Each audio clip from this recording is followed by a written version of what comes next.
ಮಸ್ಕಿ ನೂರಾರು ಮಹಿಳೆಯರಿಗೆ ಕೋಟಿ ಹಣ ಪಂಗನಾಮ ಹಾಕಿದ್ದ ಗಂಗಾವತಿ ಮೀನಾಕ್ಷಿ ಅರೆಸ್ಟ್. ಆಪ್ ಹೆಸರಿನಲ್ಲಿ ಹೂಡಿಕೆಗಾರರಿಗೆ ಭಾರೀ ವಂಚನೆ. ಮಸ್ಕಿ ಗ್ರಾಹಕರನ್ನು ನಂಬಿಸಿ ಅತಿ ಹೆಚ್ಚು ಲಾಭ ಸಿಗುತ್ತದೆ ಎಂದು ನಂಬಿಸಿ ನೂರಾರು ಮಹಿಳೆಯರಿಂದ ಕೋಟಿ ರೂಪಾಯಿ ಹಣ ಸಂಗ್ರಹಿಸಿ ವಂಚನೆ ನಡೆಸಿದ್ದ ಆರೋಪದಲ್ಲಿ ಗಂಗಾವತಿಯ ಮೀನಾಕ್ಷಿಯನ್ನು ಪೊಲೀಸರು ಬಂಧಿಸಿದ್ದಾರೆ. ಆರಂಭದಲ್ಲಿ ಕಡಿಮೆ ಮೊತ್ತ ಹೂಡಿಕೆ ಮಾಡಿದವರಿಗೆ ಲಾಭ ಬಂದಂತೆ ತೋರಿಸಿ ವಿಶ್ವಾಸ ಗಳಿಸಿದ ಆರೋಪಿಗಳು ಬಳಿಕ ಹೆಚ್ಚಿನ ಹಣ ಹೂಡಿಕೆ ಮಾಡಲು ಒತ್ತಾಯಿಸುತ್ತಿದ್ದಾರೆಂದು ತಿಳಿದುಬಂದಿದೆ.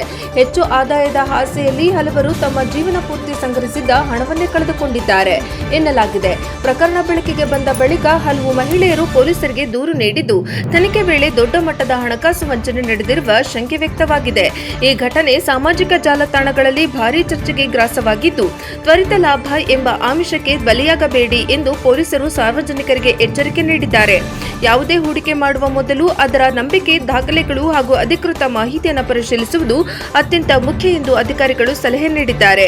ಈ ಪ್ರಕರಣ ಇದೀಗ ರಾಜ್ಯಾದ್ಯಂತ ಸಂಚಲನ ಸೃಷ್ಟಿಸಿದ್ದು, ಇನ್ನಷ್ಟು ಮಂದಿ ಈ ಜಾಲದಲ್ಲಿ ಸಿಲುಕಿರುವ ಸಾಧ್ಯತೆಯನ್ನು ಪೊಲೀಸರು ಪರಿಶೀಲಿಸುತ್ತಿದ್ದಾರೆ. ವರದಿ ವಿರೂಪಾಕ್ಷಯ್ಯ ಸ್ವಾಮಿ ಸಾಲೆಮಠ, ಅಂತರಗಂಗೆ, ಮಸ್ಕಿ.